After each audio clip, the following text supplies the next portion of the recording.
Durante años, el mundo aplaudió a Willem Dafoe por un solo rostro, el del villano que podía contener en la misma mirada el pecado y la inocencia, la locura y la fe. ¿Qué ocurre cuando el éxito que te eleva también te encierra? ¿Por qué el rostro que te da la gloria se convierte en la máscara que no puedes quitarte? Dafoe nunca actuó para gustar, actuó para sentir. En cada papel buscaba una forma de verdad que doliera, una herida que le recordara que estaba vivo. Hollywood lo coronó como monstruo elegante, como genio inquietante, como aquel que podía ser ángel o demonio en la misma toma, y sin darse cuenta, lo encerró en una jaula invisible. Antes de ser el Duende Verde, antes de los gritos en un faro o los silencios de un pintor loco, hubo un joven del Medio Oeste que abandonó la seguridad por el riesgo del teatro experimental. En esos escenarios aprendió que la belleza nace del error, que el arte verdadero exige exponerse. Esa fe ciega en la intensidad sembró la semilla de su prisión. Cuanto más auténtico era en escena, más gente confundía la actuación con la realidad. Así empezó la historia del hombre que transformó el miedo en arte y la condena en libertad. Esta es la historia de Willem Dafoe. El ascenso de Willem Dafoe comenzó con una guerra. En 1986, Platoon de Oliver Stone lo lanzó al mundo. Su sargento Elías no era un héroe americano clásico. Era un hombre espiritual y herido, capaz de rezar y disparar con la misma intensidad. Aquella imagen cayendo de rodillas con los brazos abiertos al cielo se volvió icónica. Hollywood descubrió a un actor que no actuaba, sino que sentía hasta sangrar.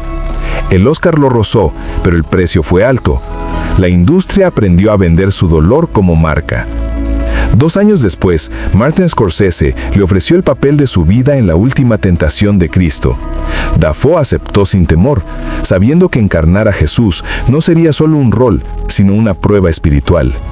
Interpretó a un Cristo humano, vulnerable, lleno de deseo y duda. El mundo religioso estalló en protestas. Las salas de cine fueron asediadas por manifestantes. Pero mientras unos lo llamaban blasfemo, otros vieron en su mirada una fe auténtica, tan humana que asustaba. Dafoe había descubierto su propia cruz, la de ser demasiado real. En los 90, su nombre se volvió símbolo de intensidad. Wild at Heart, Tom and Eve, Basquiat. Cada película sumaba capas a esa imagen de actor peligroso, impredecible, difícil de domar. Los estudios decían en voz baja, Dafoe es el rostro de las almas torturadas. Y con esa etiqueta empezó su jaula dorada. El público lo quería así, los directores también.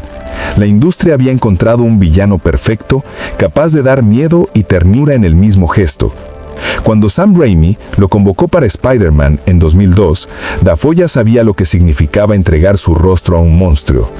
Aún así aceptó, no por dinero, sino porque Norman Osborn era el reflejo de todas sus contradicciones, el poder que corrompe, la ambición que devora, la locura que nace del miedo a fallar. Durante el rodaje, exigió hacer él mismo las escenas de acción, sentir el peso del traje, respirar debajo de la máscara. No quería interpretar al Duende Verde, quería entender por qué el hombre se esconde tras ella. El resultado fue hipnótico. Su risa fracturada y sus ojos húmedos hicieron que millones de personas vieran en ese villano algo demasiado cercano a ellos mismos. Spider-Man lo convirtió en estrella planetaria y cerró la primera etapa de su viaje. Había tocado el cielo del éxito y, sin saberlo, entrado en su celda más hermosa. En una entrevista diría, cuando solo recuerdan una cara, pierdes tu nombre. El actor más auténtico de su generación acababa de ser encerrado en su propio mito, pero lo que nadie sabía, estaba a punto de comenzar a destruirlo por dentro. Después del éxito planetario de Spider-Man, Willem Dafoe descubrió que el mundo ya no veía al hombre detrás de la máscara. A partir de 2003, cada guión que le llegaba sonaba como un eco. Científicos perturbados, asesinos filosóficos, figuras con miradas que daban miedo. Hollywood había confundido su intensidad con maldad. El público quería su oscuridad, no su fragilidad. En ese reflejo, su arte empezó a sentirse como una celda pulida de oro. En 2006, Spike Lee lo convocó para Inside Man. Dafoe aceptó sin duda. No importaba si el rol era secundario, sino que volvía a trabajar con directores que lo obligaban a pensar. En ese thriller sobre corrupción y ambición, su presencia breve recordaba algo importante. El villano también puede llevar uniforme y una sonrisa. Pero el peso del Duende Verde seguía ahí. Cualquier mueca suya era interpretada como amenaza. Empezó a entender que no bastaba con cambiar de papel, tenía que cambiar de mirada. En 2009, Lars von Trier lo llamó para Antichrist. Muchos actores hubieran huido. Él dijo sí. Durante el rodaje, pasó días descalzo en un bosque bajo la lluvia, sometido a escenas de dolor físico y emocional extremo. No era una película de terror, era un exorcismo. Dafoe transformó el sufrimiento en poesía visual. Cuando los críticos lo acusaron de crueldad, él respondió: "No fingí el dolor, lo usé para entender la compasión. Por primera vez en años, sentía que su oscuridad le pertenecía". La década siguiente trajo un nuevo tipo de jaula, la del prestigio. En 2014, Wes Anderson lo invitó a The Grand Budapest Hotel. Allí fue Joplin, una sombra perfecta en un mundo demasiado ordenado. Era el asesino que corría por pasillos de colores pastel, un villano convertido en decoración. Dafoe entendió que hasta la ironía podía ser otra forma de cárcel. El público reía, pero él seguía preso del mismo rostro. Ese mismo año aceptó aparecer en John Wick. Su personaje, Marcus, era un asesino veterano que ayuda al protagonista a sobrevivir. Por primera vez en mucho tiempo, Dafoe mostraba lealtad en vez de locura. Esa amistad entre hombres marcados por la violencia fue su primer respiro. El público lo reconoció, no como el monstruo, sino como el mentor. El villano empezaba a volverse humano.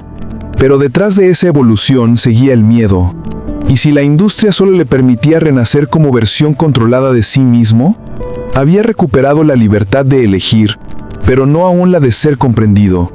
Por eso decidió desaparecer un tiempo, volver al teatro, a la intimidad, a la búsqueda silenciosa.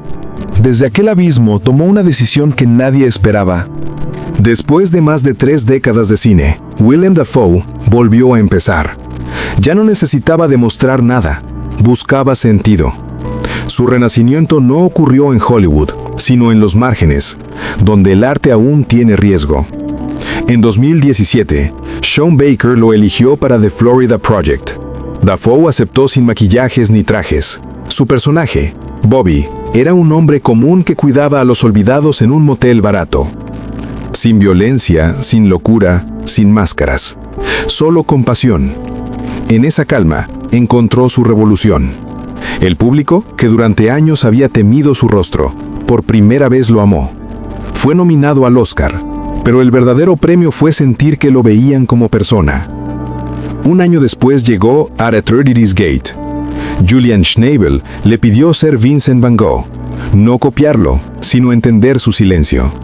Dafoe pintó, lloró, caminó bajo el sol del sur de Francia. No interpretaba, respiraba el mismo aire que el pintor. Cada pincelada era una confesión, cada silencio una oración. Su actuación fue tan íntima que muchos críticos dijeron que no veían a Dafoe actuando, sino el alma de Van Gogh reviviendo.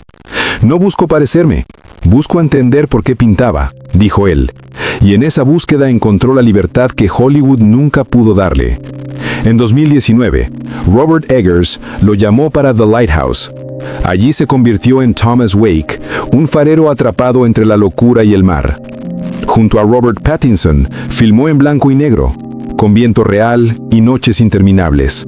La cámara registró cada arruga, cada sombra. Fue un duelo entre dos hombres, entre razón y delirio, poder y fragilidad. El público lo aclamó, pero para Dafoe fue más que éxito, fue catarsis. Cuanto más me acerco al abismo, más vivo me siento, confesó. Cuando parecía haber completado su metamorfosis artística, el destino lo llevó de vuelta al origen. En 2021, Marvel lo llamó otra vez. Spider-Man No Way Home no era solo una secuela, era un espejo. 20 años después, Dafoe regresó al Duende Verde, pero ya no como prisionero de la máscara, sino como su dueño. Esta vez exigió hacer las escenas de acción sin dobles, sentir el peso del pasado sobre sus hombros. En pantalla su risa sonaba igual, pero sus ojos eran distintos. Había paz. El villano eterno se había reconciliado con su sombra. Con esa película cerró un ciclo que le tomó medio siglo. El hombre que una vez fue definido por sus demonios, ahora los usaba como combustible para crear. William Dafoe ya no era el monstruo elegante ni el santo profano. Era ambos, y por eso era libre. Creíamos conocerlo, hasta que eligió ser él mismo. En 2023, William Dafoe volvió a sorprender al mundo. En Poor Things, dirigida por Yorgos Lanthimos, su rostro apareció deformado por el maquillaje.